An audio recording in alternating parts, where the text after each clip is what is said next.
राधे भक्तजनों, मैं हूँ आपकी राधिका और आपका स्वागत करती हूँ जय माता दी चैनल में। मैं आज आपको बताऊंगी कि श्रीमद् भागवत महापुराण आप घर में भी कैसे पढ़ सकते हैं। मैं बचपन से ही श्रीमद् भागवत महापुराण टीवी वगैरह में सुनती आ रही हूँ और मैंने कई श्रीमद् भागवत अध्याय के जब हमारे आसपास मंदिरों में होती है या फिर हमारे घर में परिवार में भी होती है तो वहाँ बैठकर भी मैंने श्रीमद् भागवत सुनी है, क्योंकि हमारे घर में भी श्रीमद् भागवत हुई है। तो जब श्रीमद् भागवत हमारे घर पर हो रही थी तो मेरा मन करा कि मैं उन अध्यायों को पढूं भी, और पढ़ने के बाद बहुत ही आनंद आया। जब पढ़ना शुरू किया श्रीमद् भागवत मैं कई सालों से पढ़ रही हूँ और पढ़ते पढ़ते मुझे बहुत आनंद आता है। जो चीज़ मुझे समझ में नहीं आती फिर मैं वीडियो वगैरह देखती हूँ श्रीमद् भागवत की, मुझे और समझ में आने लग जाती है। और जब मैं पढ़ती हूँ तो अपनी राधा रानी और कृष्ण भगवान दोनों को सुनाती हूँ। मैं नहा धो के स्वच्छ कपड़े पहनकर श्रीमद् भागवत पढ़ना शुरू करती हूँ। ज़्यादातर मुझे सुबह के टाइम समय नहीं मिलता, इसलिए मैं शाम को नहा धोकर स्वच्छ कपड़े पहनकर श्रीमद् भागवत पढ़ती हूँ। जैसे मैंने आज एक अध्याय पढ़ा है, अगले दिन अगला अध्याय पढ़ूंगी। ऐसे करते करते अगर मैंने किसी दिन कहीं गई हूँ तो उस दिन नहीं पढ़ती, उस दिन हाथ जोड़ लेती हूँ और फिर दोबारा जो मेरा अध्याय आने वाला होता है वहाँ से शुरू करती हूँ। तो आज भी आप मेरे साथ श्रीमद् भागवत हम लोग पढ़ रहे हैं। तो पूरा अध्याय की एक छोटी सी सामग्री करके मैं आपको बता देती हूँ कि आज मैंने श्रीमद् भागवत में क्या पढ़ा है। श्रीमद् भागवत की अध्याय जैसे कि आप देख रहे हैं कि आज मैंने उत्तरा का अध्याय पढ़ा है।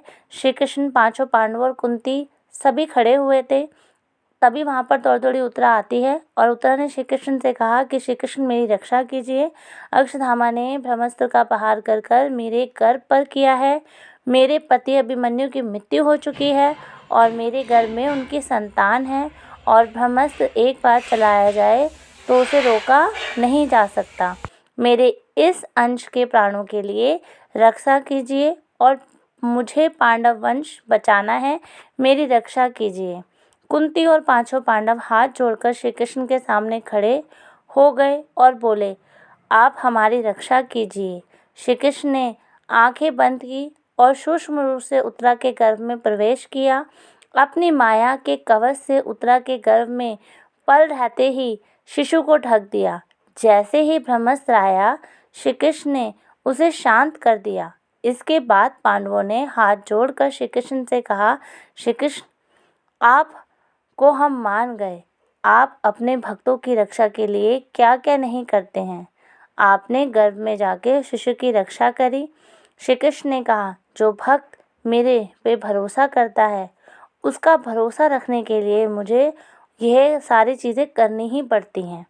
इससे हमें ये शिक्षा मिलती है कि यह पूरी घटना हमें ये शिक्षा देती है कि अगर भगवान पर गहरी आस्था और अटूट विश्वास रखना जाए तो बड़ी से बड़ी ब्रह्मास्त्र जैसी परेशानियों से भी भगवान हमें बचा लेते हैं। अगर आपको भी ऐसे अध्याय पढ़ना है श्रीमद् भागवत, आप पढ़ सकते हो, क्योंकि बहुत ही आनंद आता है अपने भगवान को सुनाने में, क्योंकि हम भजन तो उन्हें गा के सुनाते ही हैं।